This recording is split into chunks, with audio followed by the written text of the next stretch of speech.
Okey. So hari ini kita akan buat kertas trial Pulau Pinang. Di Pulau Pinang, Pejabat Pendidikan Daerah PPD Seberang Perai Selatan. Azan. So ini adalah modul soalan bersama lah, standardized paper. Okey, nampak? Okey, so kita akan buat bahagian A saja hari ini. Bahagian A dia. Bahagian A tak ada masalah sangat lah. Understand? Nampak tu. Okey, kita baca sama-sama soalan dia. Okey. Gambar di bawah menunjukkan. Okey, gambar di bawah menunjukkan sekumpulan masyarakat sedang bergotong royong membersihkan kawasan taman kediaman. So, JPS pun ada gotong royong punya gambar kan? Zain, sini pun ada. Zain, nampak tu. Topik ini adalah regarding norma masyarakat. You can see. So norma masyarakat. You boleh nampak norma masyarakat, perkataan itu ada dekat sini. So maksudnya ini adalah unit 1 form 4. Automatic kamu sudah tahu unit 1. Because last year exam apa yang diberitahu oleh kawan-kawan yang mak kertas dan juga budak-budak sekolah saya lah, murid saya, dia kata tak ada soalan daripada norma masyarakat. Okay, so this year like norma masyarakat is important lah. Both form 4 and form 5 kau norma masyarakat, right? Okay, so yang ni adalah Weda unit 1 form 4. Okay.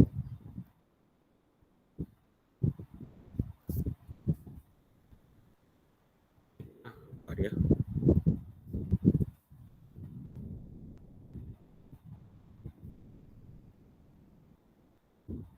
Unit 1 form 4.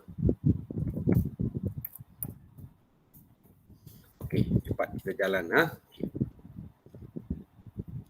Apakah perasaan anda apabila melihat gambar tersebut?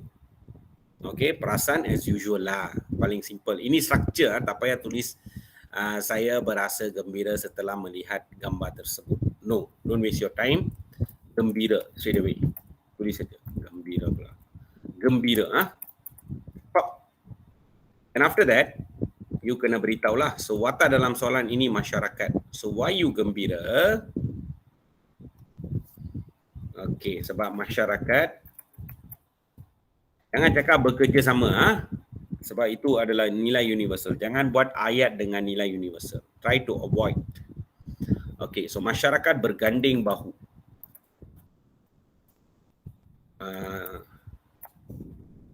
Menjaga kebersihan. Jaga kebersihan.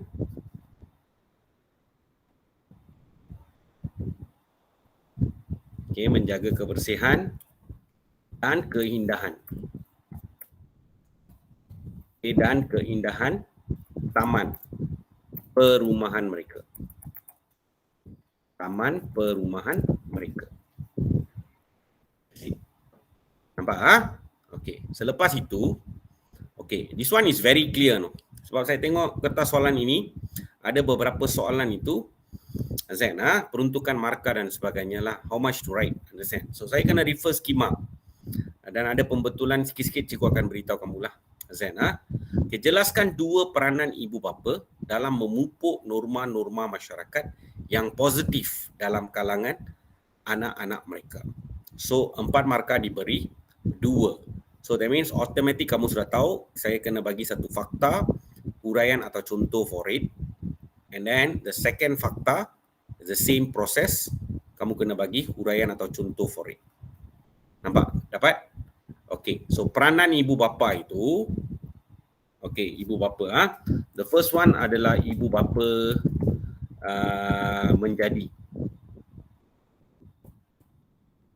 Okay, atau kata ibu bapa harus jadi suri teladan.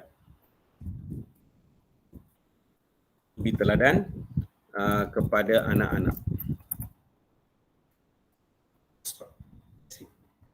Okay, dan bagi huraian atau contoh for it lah. Zain, okay, nampak tu. So, misalnya mereka harus tunjukkan semangat kejiranan. Okey, semangat kejiranan.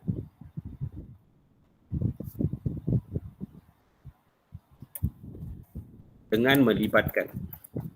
Okey, dengan melibatkan diri dalam aktiviti gotong royong.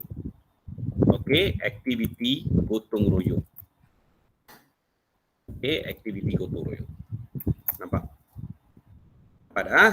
Okey, this is the first one lah. Then you go for the second one.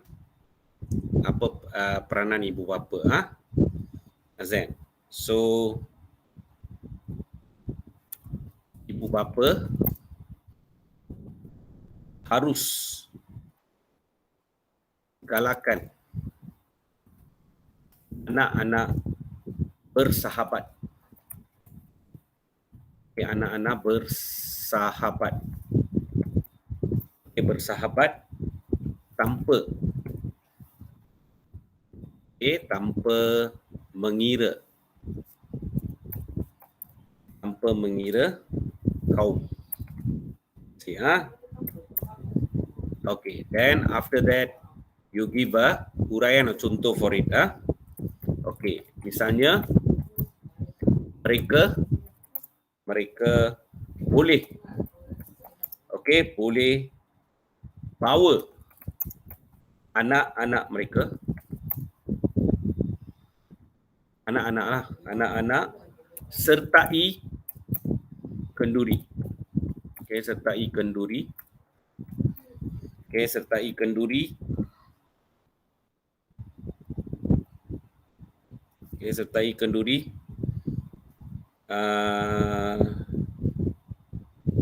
Sertai kenduri dan rumah terbuka. Dan rumah terbuka yang dapat jalin yang dapat jalin hubungan mesra sesama jiran pelbagai kaum.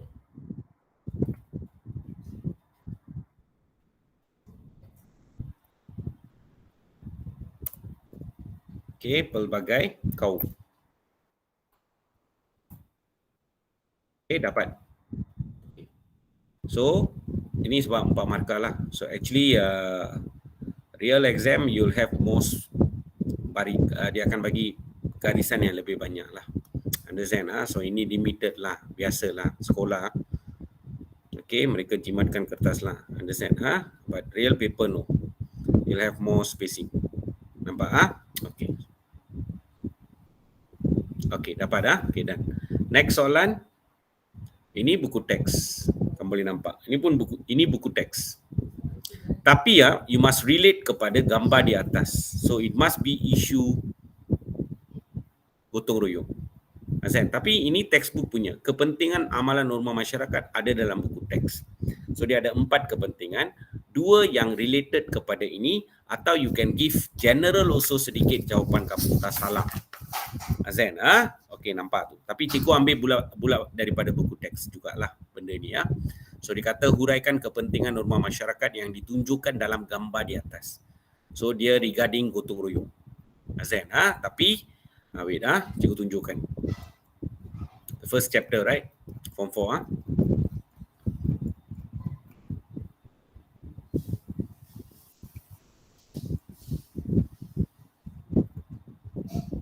kepentingan norma masyarakat inilah. Nampak? So from here I'll take 2 lah.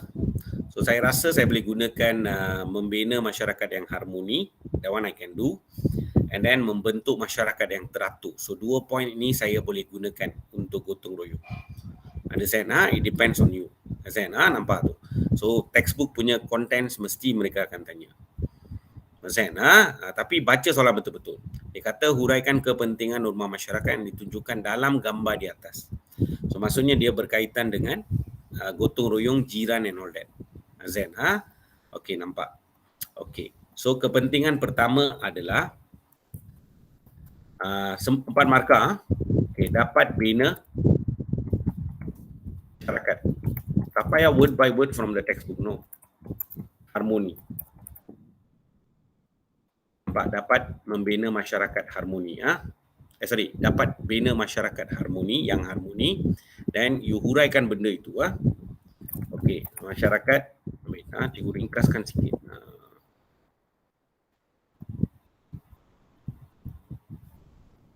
Tulisan dia, font dia. Okay.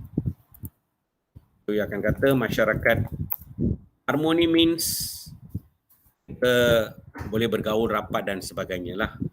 So dapat, masyarakat dapat berkumpul.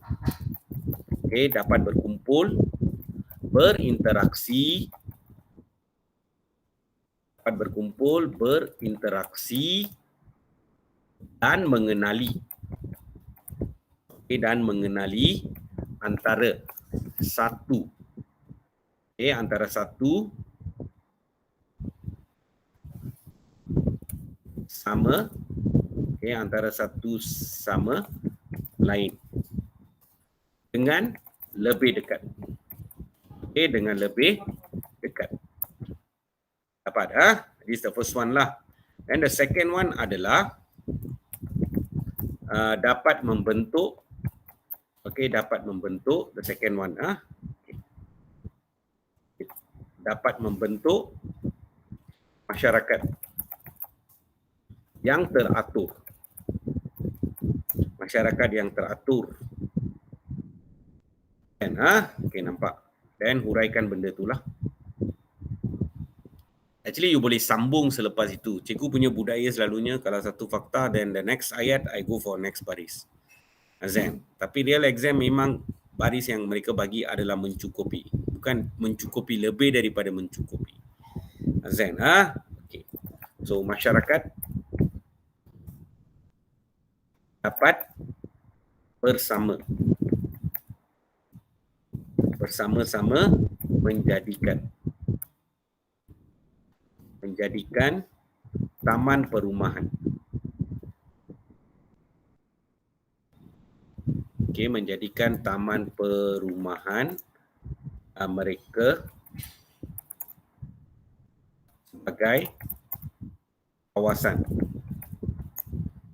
bersih, dari neat and all that lah, teratur, bersih, indah dan selesa. Indah dan selesa untuk didiami.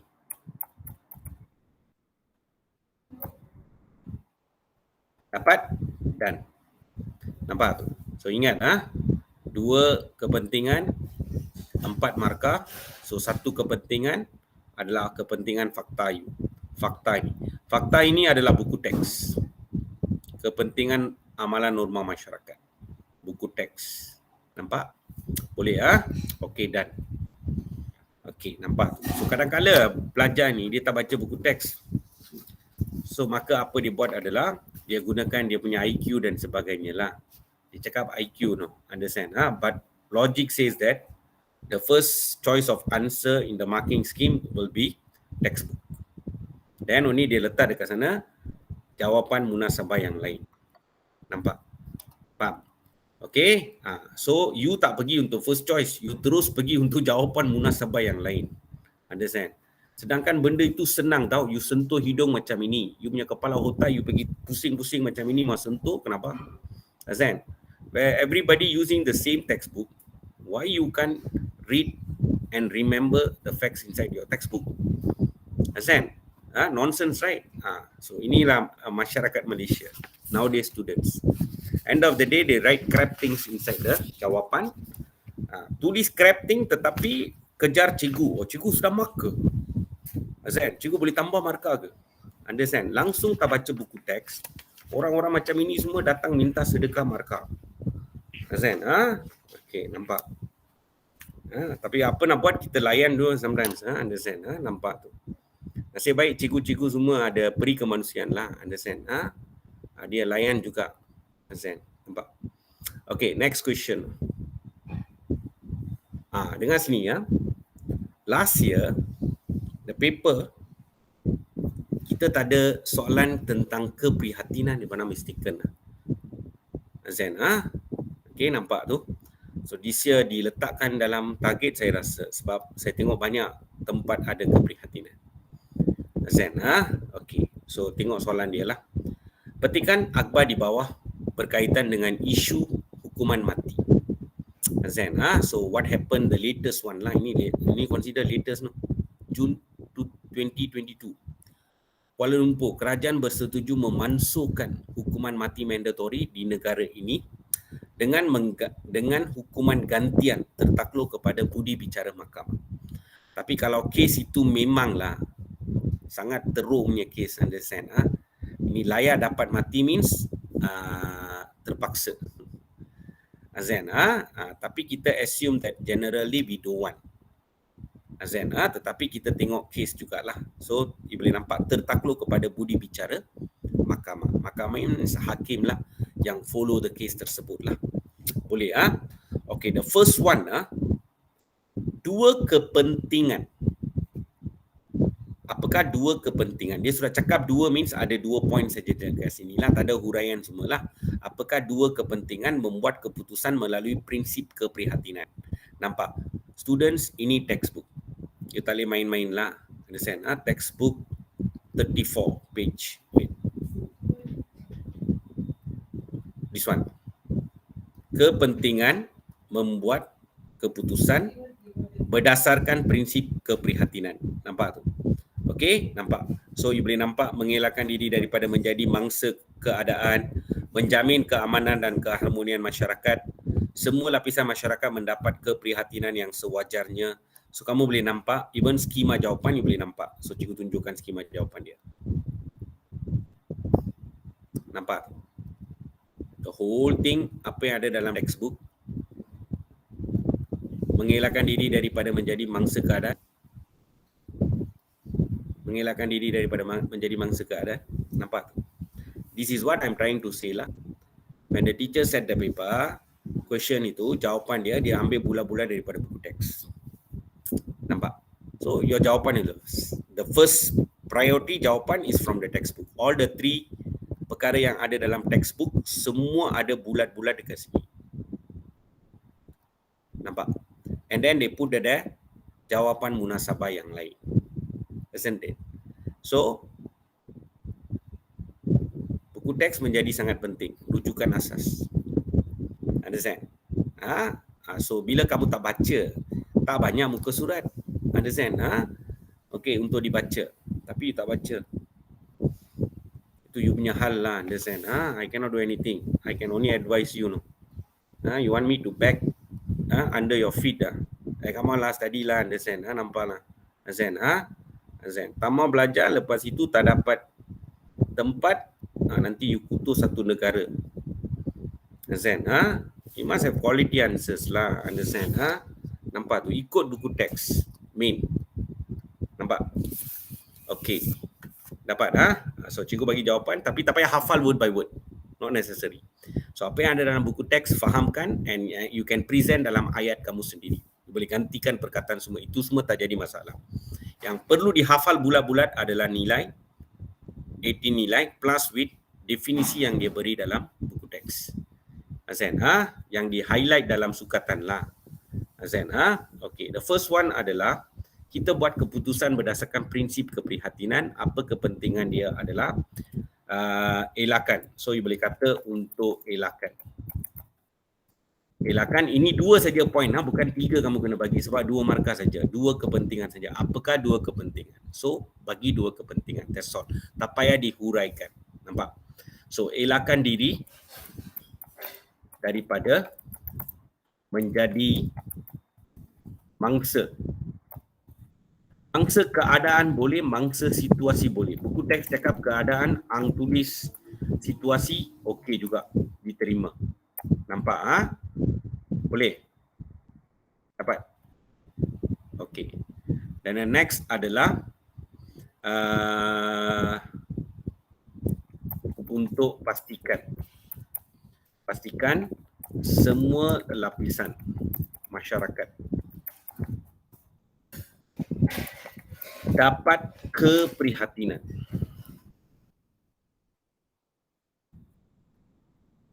yang sewajarnya.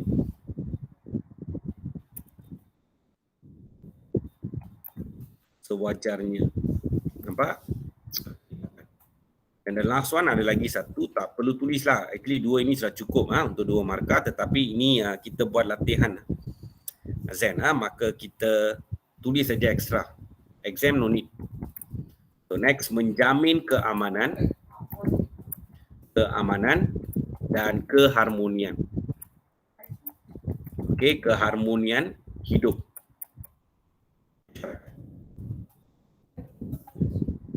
Okey, dapat?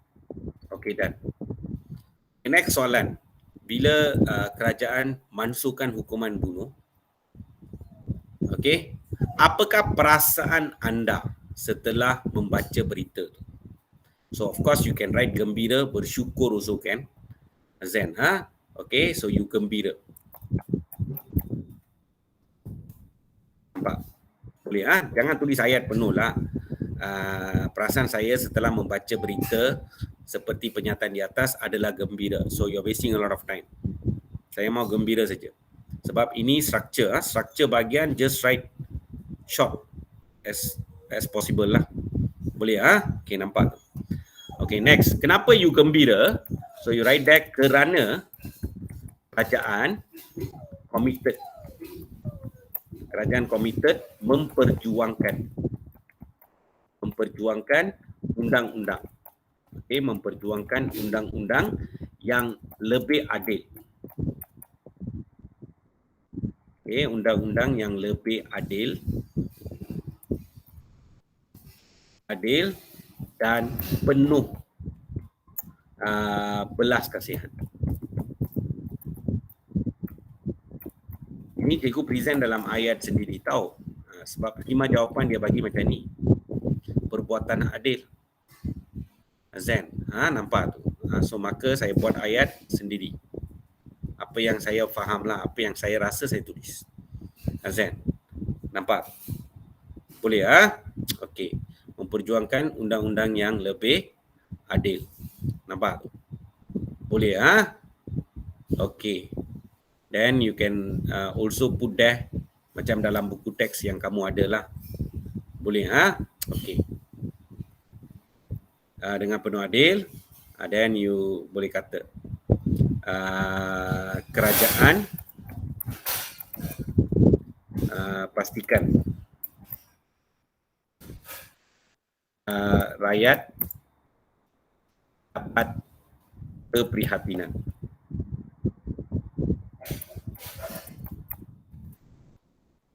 Yang sewajarnya. Macam tadilah dekat atas. Right. Tapi dekat sini adalah siapa yang buat keputusan ini, kerajaan bersetuju.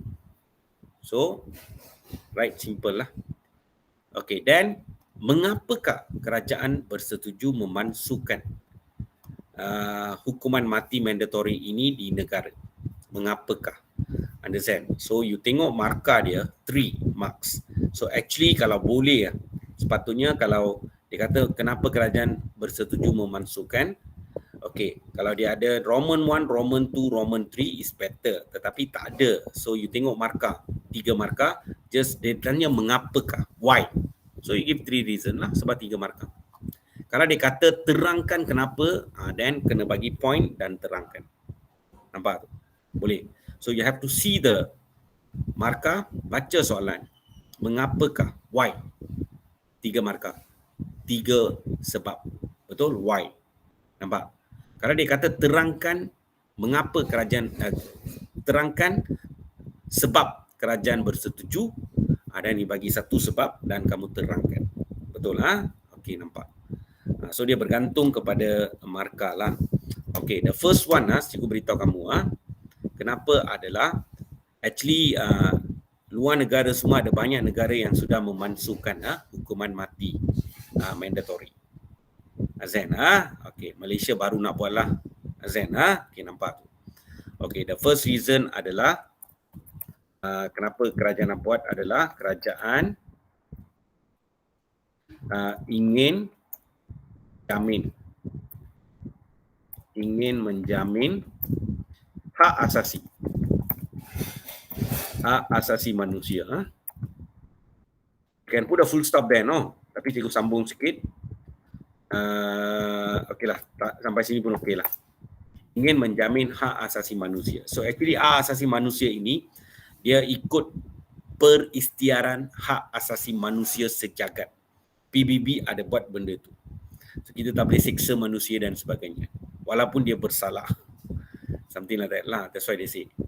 Ini gantung. Boleh. Okey. Nampak tu. Lepas itu dia kerajaan gunakan keprihatinan. Okey, so you boleh bagi semua poin yang kamu belajar tentang keprihatinan dekat sini. Okey, so kerajaan ingin buat keputusan. Ingin buat keputusan berdasarkan pertimbangan moral. Pertimbangan moral. Kadang-kadang you boleh nampak orang yang membawa dada itu mungkin kerana terpaksa ke atau ditipu ke, dianiaya ke, understand. So all this we have to consider. So kita kena buat berdasarkan pertimbangan moral. Nampak? Okay, then after that the third one you can put there kerajaan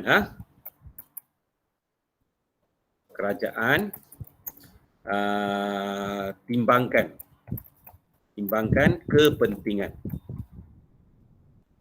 kepentingan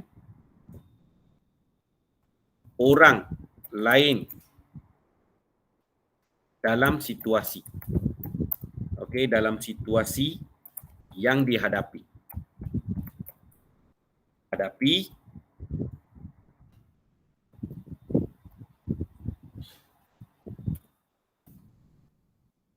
dan buat keputusan.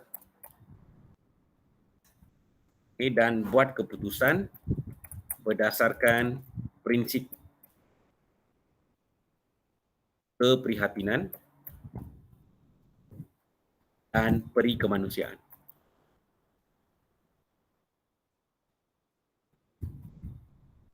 Actually isu ini is quite high level untuk standard kamu lah. You tanya saya personally, your form 5 like this. Understand? Ini semua like form 6 punya standard. So cikgu boleh faham benda ni. So 3 point. Ada lagi 1 point kamu boleh tulislah.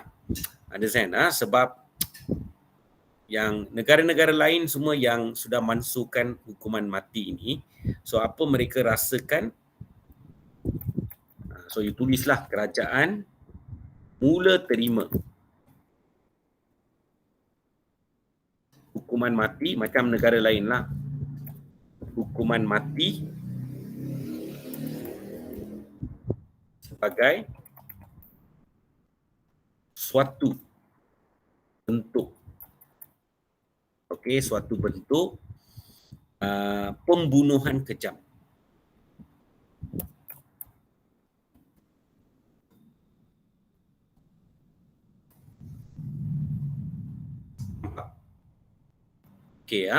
So actually kamu kena bagi 3 saja, tapi cikgu bagi you 4 point dekat sini lah. Nampak? Dapat boleh. So yang paling penting adalah hukuman mati itu adalah hak asasi manusia. Kita tak boleh ambil nyawa orang, something like that. Only God can take, something like that lah. Boleh hak asasi manusia punya lah. Human rights. Okey, nampak. Dan selepas kerajaan kita mansuhkan, kerajaan kita boleh masuk dalam satu like a kind of a pertubuhan, something like that lah, human rights punya pertubuhan. So mereka lantik Malaysia sebagai salah satu anggota dalam sana. Nampak tu? Sebab kita sudah mansuhkan, semua negara yang sudah mansuhkan hukuman mati akan masuk dalam macam pertubuhan lah, asasi punya. Boleh manusia sedunia punya. Okey. Tapi kalau kita masih ada hukuman mati mandatory means, lain cerita dia, kita tak boleh masuk. Something like that lah. Okey, next. Pada pandangan anda, apakah hukuman lain yang sesuai bagi menggantikan hukuman mati mandatory? Okey, so dalam Malaysia, orang kata hukuman mati mandatory tak mau. So kita kena bagi penjara. Hukuman penjara boleh digantikan dengan penjara seumur hidup.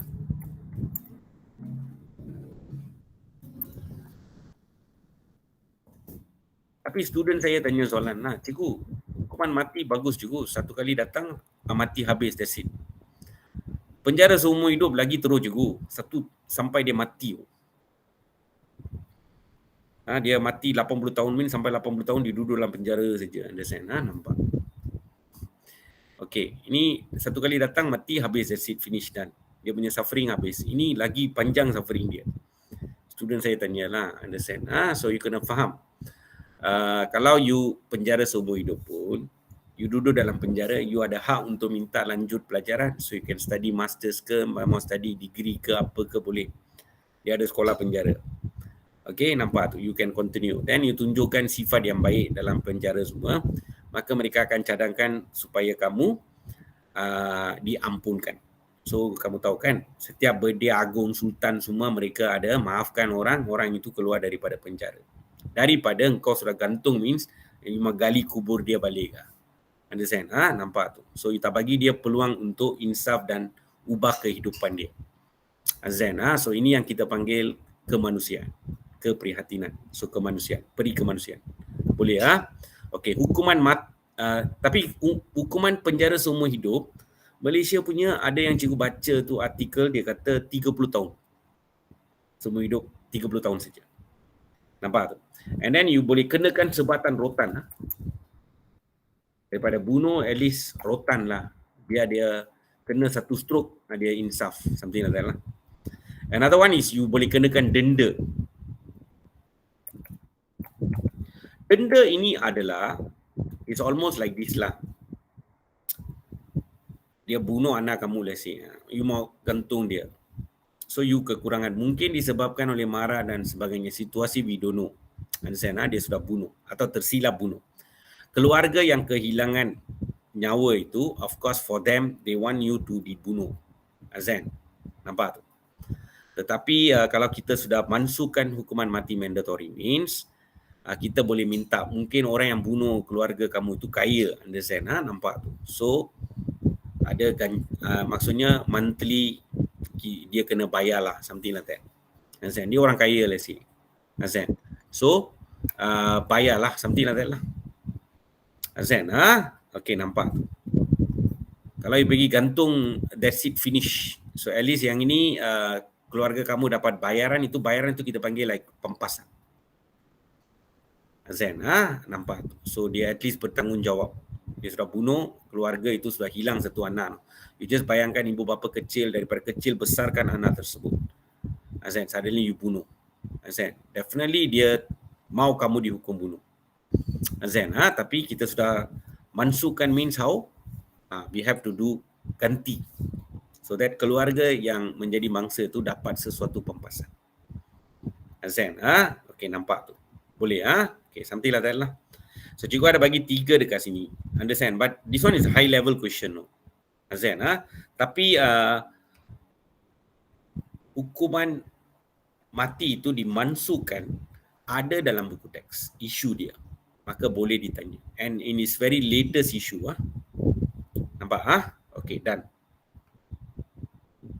Okay, next. Maklumat palsu, soalan 3. So, tadi yang ini kamu tahu, keprihatinan adalah unit 3, form 4. Okay, done. Okay, next we go through soalan ini. Okay, TMK sudah maksimum ditanya the first paper. First paper memang dia tanya.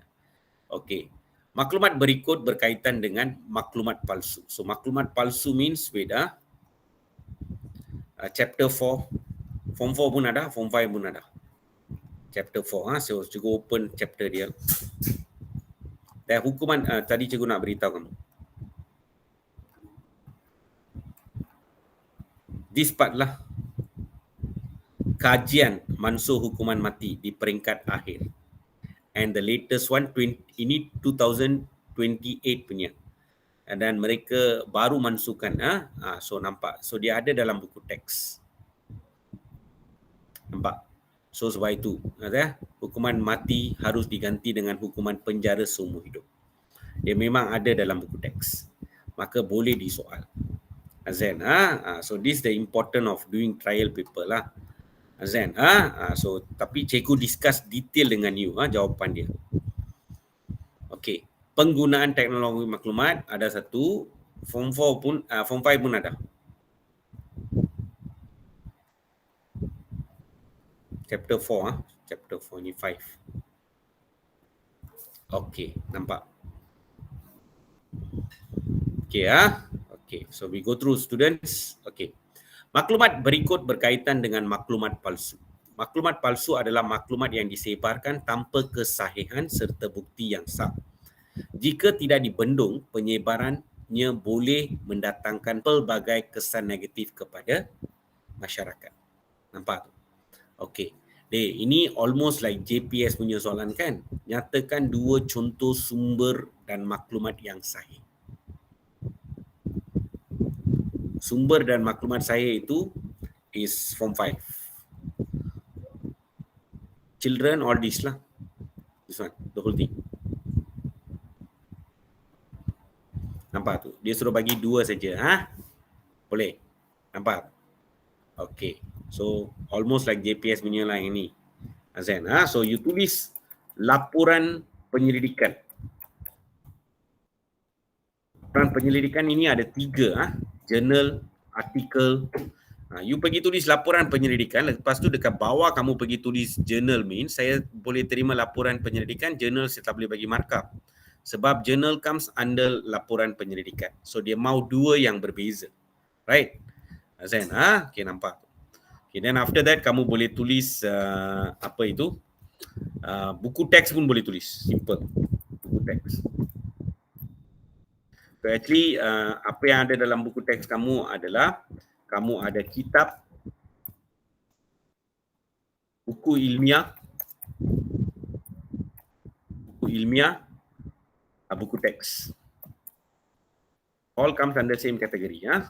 Okay, nampak. Dan kamu ada surat edaran kerajaan dan surat berkeliling. Nampak tu? Dan laman sesawang yang diiktiraf, individu dan pihak berautoriti dan ensiklopedia. So ini semua buku teks punya. Nampak? Ni, the whole thing. Ensiklopedia, pihak dan individu dan pihak berautoriti, laman sesawang yang diiktiraf, kitab ilmu, buku ilmiah dan buku teks, surat edaran kerajaan, surat berkeliling, laporan penyelidikan ada 3 ni. So make sure that you know the facts daripada buku teks. Boleh Okay, next. Yang ini pun buku teks, tetapi the problem here adalah bagaimanakah seorang individu yang bertanggungjawab, sebagai seorang individu yang bertanggungjawab, bagaimanakah means cara anda menggunakan sumber dan penyebaran maklumat dalam kehidupan harian demi kesejahteraan sejagat. Understand? So ini adalah confirm form 5 lah. Sejagat means is already form 5. So cara means adalah tata cara lah menggunakan sumber dan penyebaran maklumat. So ini adalah points. Dia ada 10 point dekat sini. Boleh?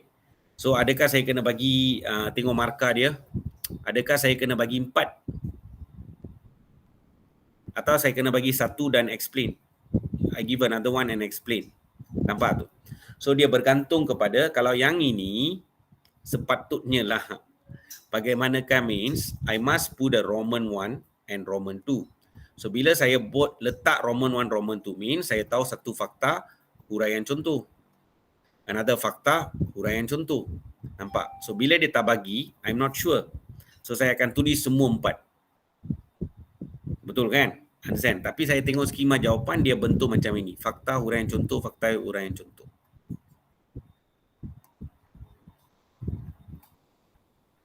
Fakta, huraian, fakta, huraian, fakta, huraian. Nampak tu? So I'm not so sure. Sebab tu Kalau cikgu buat soalan memang cikgu akan pastikanlah. Kalau bagaimanakah means 4 marks means I put the Roman 1 and Roman 2 sign. So that I want fakta dan huraian contoh. Fakta, huraian contoh. I want that.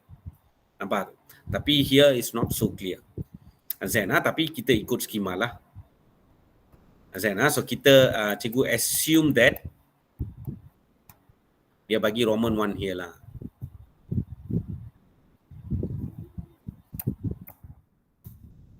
Okay, the first one adalah kalau saya saya gunakan dan menyebarkan maklumat secara beretika lah tu, consider. Azan, okay, nampak. Demi kesejahteraan mean secara beretika also kan. Okay, so that means apa saya kena buat adalah saya kena pastikan. Saya kena pastikan kesahihan sesuatu maklumat. Nampak? Dan saya huraikan benda inilah. Bila huraikan, normally ada watak kan? Okay, saya tidak akan kongsi. Saya tidak akan kongsi maklumat jika saya tidak pasti kesahihannya atau kesahihan berita. Nampak? Boleh? Okey? Nampak tu. So dalam soalan ini hanya untuk Roman 1, Roman 2 itu kekurangan. So as a teacher, so cikgu tengok saja, cikgu pun tak tahu. Kena bagi 4 ke atau kena bagi fakta huraian. Tapi saya tengok skema ada fakta huraian, so saya kekalkan. Tetapi saya menambah baiklah, so saya letak Roman 1 dan Roman 2. Okay, soalan SPM will be more specific lah sebab itu memang betul-betul orang pakar buat soalan kan. Okay, so elakkan daripada membuat serangan peribadi. Okay, serangan peribadi terhadap pihak lain. Ini buku teks tau. Boleh nampak? Pastikan kesahihan maklumat. Nampak? And then elakkan membuat serangan peribadi. Nampak? Boleh Okay. So elakkan membuat serangan peribadi means saya tak boleh tulis komen negatif lah dan memburuk-burukkan orang lain dalam media sosial. Itu salah satu huraian atau contoh lah yang saya nak bagi.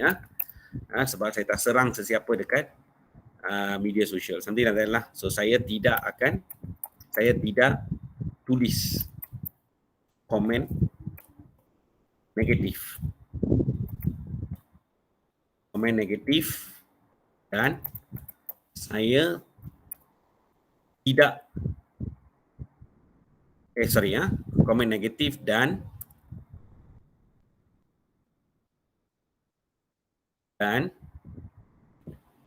memburuk-burukkan. Tidak tulis komen negatif dan tidak memburuk-burukkan orang lain.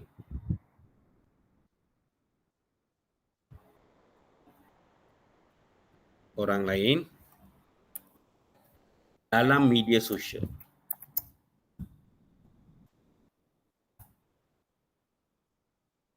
Okay, dapat? Okay, dah. Nampak tu? Okay, so cikgu nampak baik sajalah, understand sebab I pun tak sure. Sebab bagaimanakah 4 means, mungkin budak akan tulis semua 4. Maksudnya apa yang ada dalam buku teks kan, buku teks ada 10, dia pergi tulis semua 4. Understand? Can happen lah. Understand? Okay, nampak. So cikgu nambah baikkan sebab cikgu ikut skema yang dia bagilah. Nampak tu? Boleh Okey, nampak. Sebab skema dia lebih kepada fakta huraian. So normally cikgu panggil fakta huraian atau contoh. Boleh Okey, dapat. Okey, done. Next. Ini very clear. Why? Huraikan 2, 4 markah. So ini tak payah tulis Roman pun saya sudah tahu. Fakta, huraian contoh. Fakta, huraian contoh. Sebab 2 kesan, 4 markah. So very clear soalan dia. Azan, So yang ini pun buku teks. So sebenarnya yang ini ada dalam buku teks muka surat 46 form 5 Soalan ini pula muka surat 47. Nampak? Dan soalan ini adalah muka surat 48.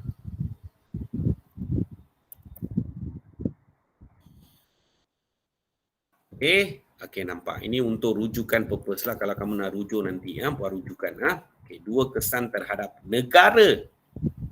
Kesan itu dia ada terhadap diri masyarakat. This one is terhadap negara. Kau pergi tulis image diri terjejas, keluarga terjejas, all that, tak boleh. Sebab ini terhadap negara, it is very clear.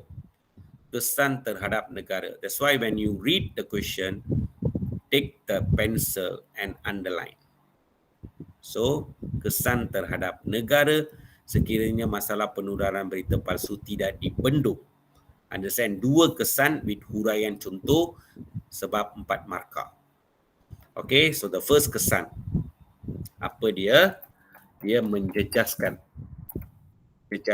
image dan reputasi negara. Tulis image pun sudah dapat markah lah. Image negara, nampak?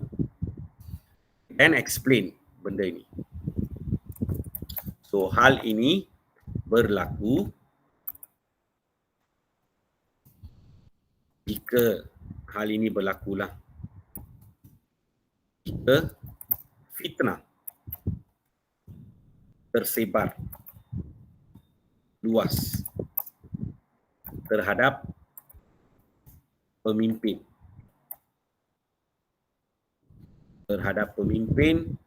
dan negara. Fitnah. Okay, fitnah. Okay, then the second adalah menggugat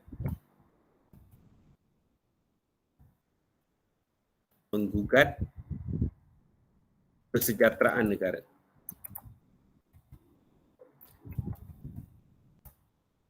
Menggugat kesejahteraan negara itu adalah bila hal-hal sensitif keagamaan tersebar dan berlaku konflik berkauman, hancurlah negara.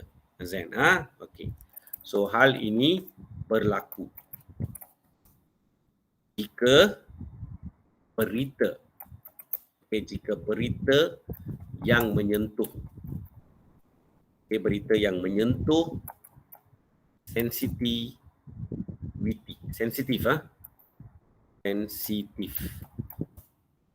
kaum, menyentuh sensitif kaum di toko tambah.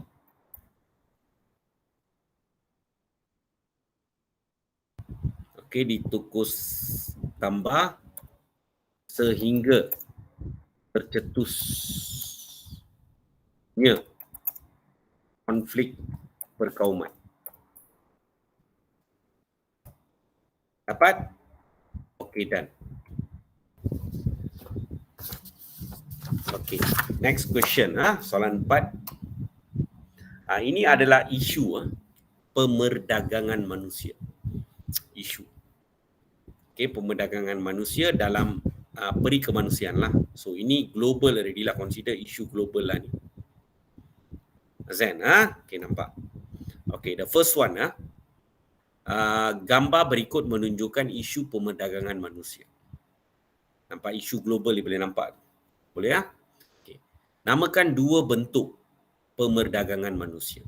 So ini kamu boleh tulis banyak perkara dekat sini lah. Understand? Satu adalah kita ada buruh paksa.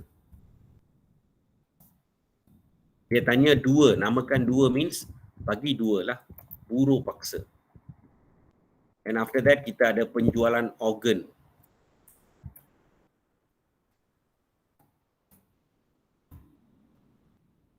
Okay. Lepas tu kita juga ada pengeksploitasian seks.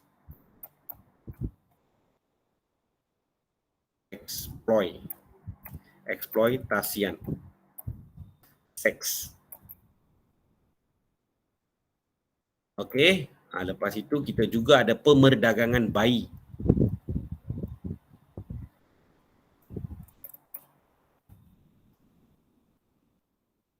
Pemerdagangan bayi.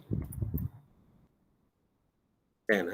Okay, nampak. These are the few lah. You kena bagi dua sajalah, bagi dua lah. Understand? Okay, nampak. Okay, soalan ini pun very clear. Jelaskan 2 faktor, 4 markah. So, fakta, huraian contoh, fakta, huraian contoh. Sangat jelas. Understand? I've told you, soalan normally dibahagikan kepada 3 bahagian. Favorite adalah 3 bahagian. So, kalau 3 bahagian means mesti ada soalan 4 markah. Understand? So, yang ini yang kamu kena mahirkan diri. Bagi fakta, huraian contoh. Fakta, huraian contoh. Nampak tu? Boleh? Okay. So the first one, faktor dia, aktiviti pemerdagangan.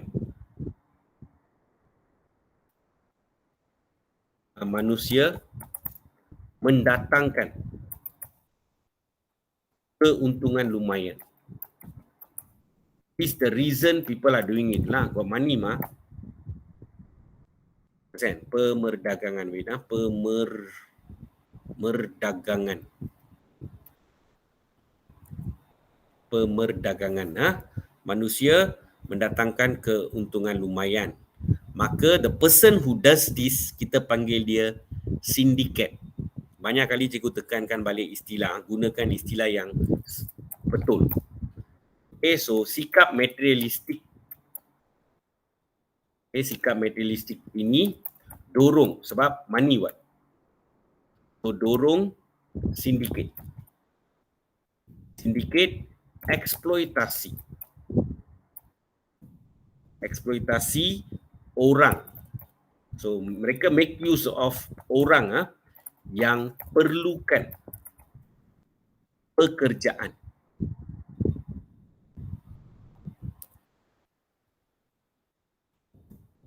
Pekerjaan untuk dapatkan wang yang banyak.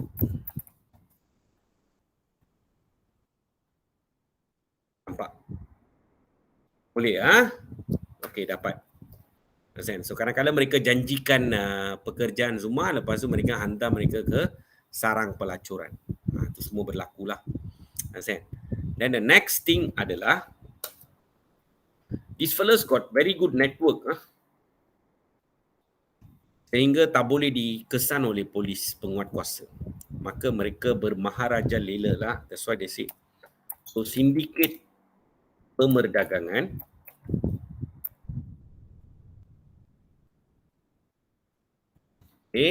pemerdagangan manusia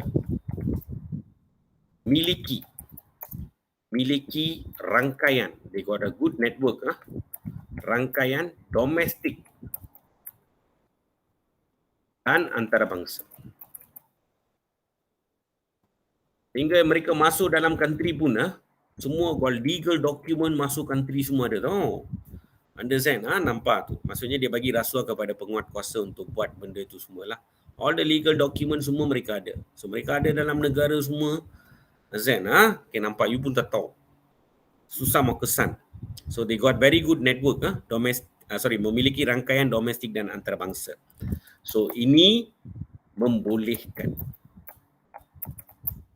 mereka mudah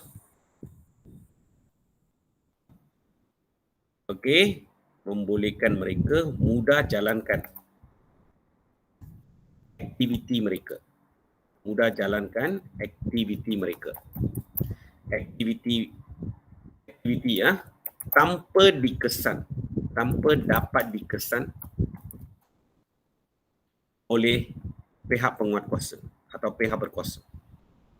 Tanpa dapat dikesan oleh pihak berkuasa.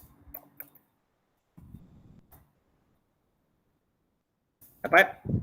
Okay, dan 2 faktor. Okay, faktor means facts kamu lah. huraian contoh for it. Okay, dan second facts, huraian contoh for it. Dapat? Okay, done. Dan the next, wait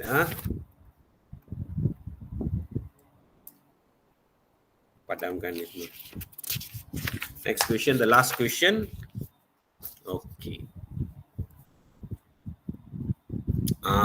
Baca soalan betul-betul. Ramalkan 2 implikasi kepada masyarakat, bukan negara, masyarakat, sekiranya isu pemerdagangan manusia tidak dibanteras segera terhadap masyarakat. 2 implikasi, 4 markah. So sama prosedur dia. Fakta, huraian contoh. Fakta, huraian contoh. Understand? Okay, nampak. So kadang-kadang kita tengok soalan 4 markah ini, student itu dia tulis 2 ayat saja. Dia tulis panjang-panjang. Understand? Kita follow macam apa itu orang kata, sebab mereka bagi macam ni lah. 3C, wait So dia mesti ada fakta contoh, fakta contoh. Nampak? Boleh Okey. Tapi dia ringkas lah. Ini cikgu bagi cikgu punya style. Understand? Okay. The first one adalah keselamatan masyarakat terjejas.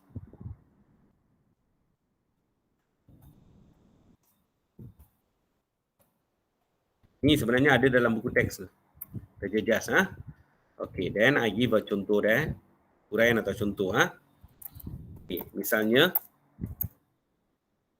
siapa itu yang terjejas tu? Wanita dan kanak-kanak.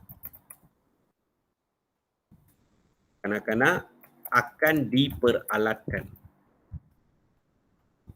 Peralatkan bagi tujuan pelacuran. Pelacuran. Nampak? So it's not safe for kids, women and kids. Nampak? Keselamatan masyarakat terjejas. Next adalah masyarakat akan jadi mangsa kezaliman. Kezaliman atau kamu boleh panggil kekejaman. Salah satulah. Kezaliman, mangsa kezaliman. Why? Organ ada kan? So, hang tulislah. Sindiket akan lakukan. Sindiket akan lakukan jenayah seperti penculikan,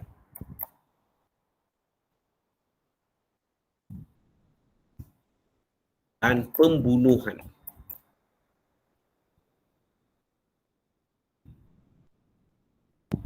Kejam mereka, zalim. Pembunuhan untuk perolehi organ.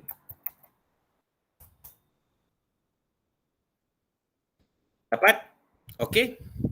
Okey, done. So tengok 2 implikasi, 2 markah. Understand? Okay, student, the last question. This topic is easy. Understand? Okay, nampak. Perpaduan. Dia ada 2 perkara dekat sini. Saya tengok soalan dia. Gambar berikut merujuk kepada masyarakat majmuk yang mengamalkan perpaduan melalui aktiviti kemasyarakatan. Aktiviti kemasyarakatan means aktiviti community. Pada pendapat anda, apakah amalan perpaduan yang wajar diamalkan untuk mengekalkan perpaduan bagi mewujudkan sebuah negara yang makmur? So dia ada perpaduan. Perpaduan is form 4 chapter, unit 9. Unit 9, form 4. Nampak? Okay. Lepas tu dia ada lagi satu, keunikan rakyat Malaysia. This one is another chapter. So perpaduan is a chapter. Keunikan rakyat Malaysia is another chapter. So keunikan rakyat Malaysia also form 4. So anything dalam negara adalah form 4. Anything global adalah form 5. Okay, keunikan. rakyat Malaysia. Dapat Okey. So perpaduan. Tapi soalan ini pun not so clear. You see apakah amalan? So you kena tengoklah. Amalan itu, amalan sepatutnya dia kena tulis inilah. Apakah contoh amalan? Perkataan ini is missing there.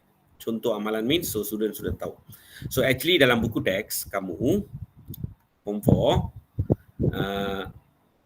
ini amalan perpaduan kan. Perpaduan means chapter 9 wait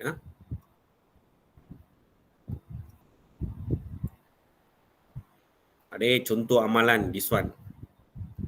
Keselamatan penduduk, patriotik, sukan, aktiviti sukarelawan, ini semua adalah contoh. Kamu tak perlu huraikan benda tu. Kamu contoh saja.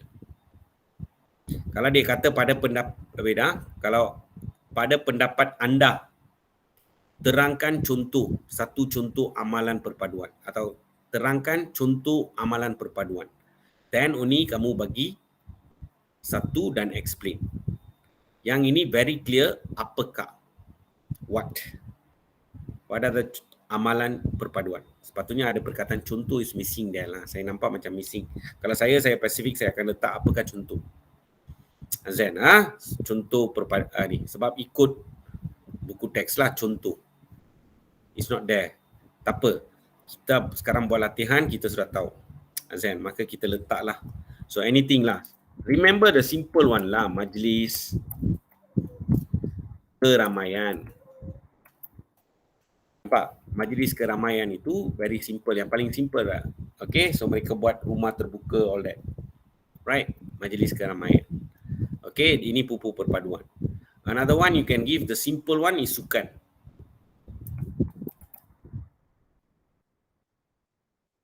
Sukan boleh. Aktiviti patriotik pun boleh.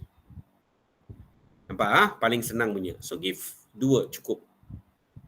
Azan okey, nampak tu. So kamu tahu buku teks ada keselamatan penduduk, aktiviti patriotik, sukan, kelestarian alam, majlis keramaian, aktiviti kesukarelawan. Semua ini melibatkan, bila orang join dan buat, melibatkan semua kaum. Sebab itu dia dianggap sebagai contoh amalan perpaduan. Boleh? Dia melibatkan semua kaum datang bantu. Boleh Okey, next. Ini pun sama. Huraikan kepentingan means saya bagi satu kepentingan, selepas tu saya kena huraikan 3. Nampak? Itu sepatutnya. Tapi the problem adalah saya tengok skema dia.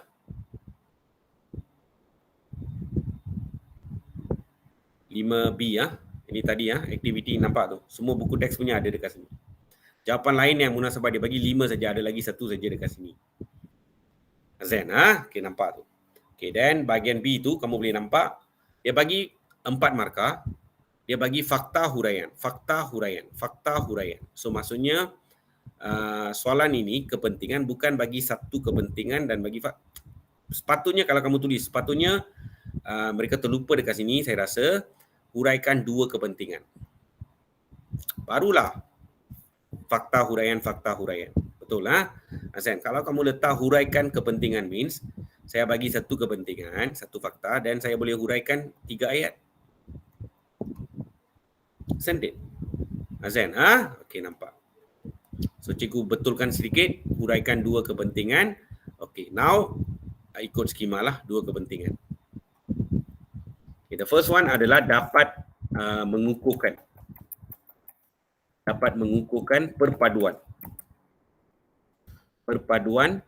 rakyat Malaysia. Nampak? Boleh okey, dan you tulislah watak dia rakyat Malaysia kan. So rakyat Malaysia dapat terima dan hormati kepelbagaian budaya dan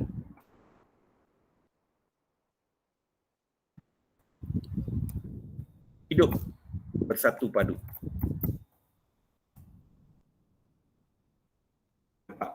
And the second one,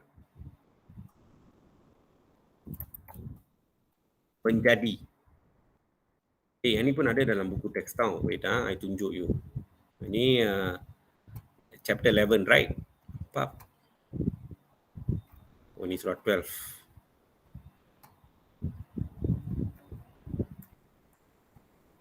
Okay, chapter 11.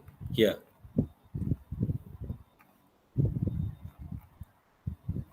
Ni kepentingan. So saya ambil mengukuhkan perpaduan dan saya mengambil kebanggaan. Saya explain. Ada dekat sini. Nampak? Okey? Okey. So mengukuhkan perpaduan sudah. So sekarang menjadi kebanggaan. Okey, kebanggaan negara. Okey, nampak?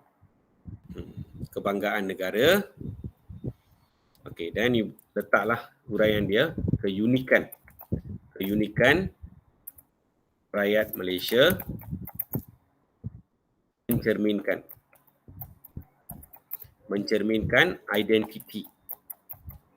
identiti negara. Okey, dan seterusnya. Okey, dan seterusnya meningkatkan. Okey, dan seterusnya dapat meningkatkan. Okey, dapat meningkatkan imej negara di persada antarabangsa.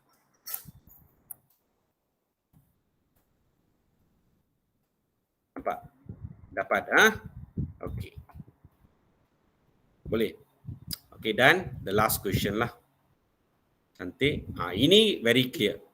2 cabaran, 4 markah. So fakta huraian. Very clear. Saya 2 cabaran, buku teks kamu pun ada cabaran dia. So actually dia ada 4 cabaran. Cabaran bahasa, polarisasi kaum. Understand? Beda. Polarisasi kaum, budaya luar beda. Ini adalah tajuk, Ini adalah tajuk keunikan rakyat Malaysia. Okey, nampak tu. Ada kaitan lah, tapi yang ni lebih kepada perpaduan. Soalan, 2 cabaran yang dihadapi dalam memupuk perpaduan. So ini keunikan punya topik. Ini perpaduan punya. Perpaduan is here, but chapter form 4, page 125.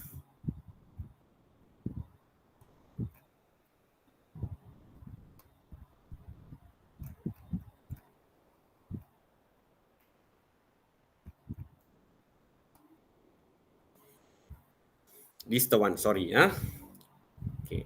Soalan dia adalah memupuk perpaduan. So membentuk perpaduan, cabaran dia. Sama, bahasa pun sini pun ada. Boleh, tapi kita ikut point dekat sini lah. Boleh, so cikgu ambil point paling senang adalah penguasaan bahasa kebangsaan lah. Ini menjadi cabaran kepada perpaduan. Another one adalah kamu boleh gunakan kekurangan pemahaman agama dan kebudayaan kaum lain. So saya gunakan 2 ini, ikut buku teks.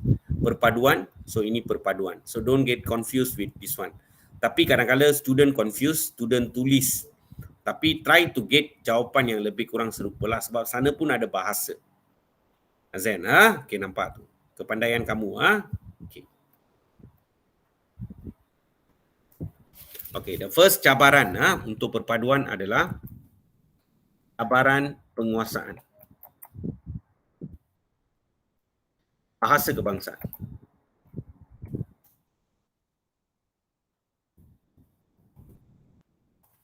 Yang lemah. So, you kena huraikan benda ini. Senang saja huraian dia. Okey, kelemahan ini menyukarkan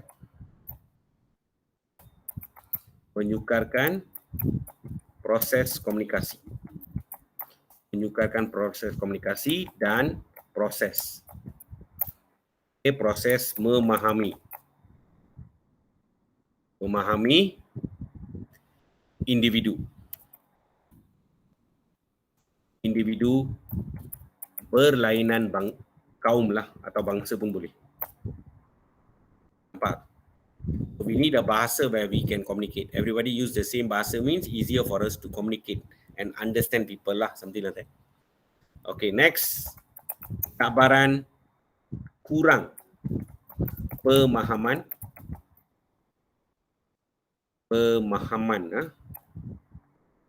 Kurang pemahaman tentang agama.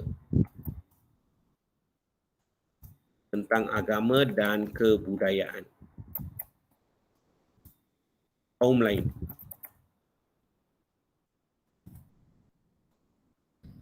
Nampak? Okay. So bila you kurang faham means what happen is kurang pemahaman means you kurang faham satu, lagi satu you kurang sensitif. So you write that lah. Hal ini menyebabkan mereka kurang sensitif.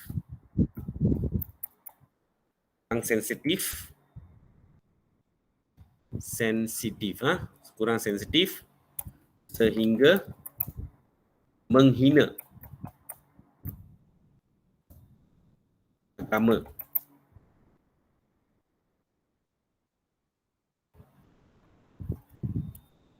dan budaya kaum lain. Okay, done. Nampak? So 2 cabaran. Lepas tu huraian contoh for you. Nampak? Okay, done. So on Saturday, we will try to Saturday cikgu sibuk. On Sunday night kita habiskan kita punya essay lah. So I'll stop here. Wait, stop my recording.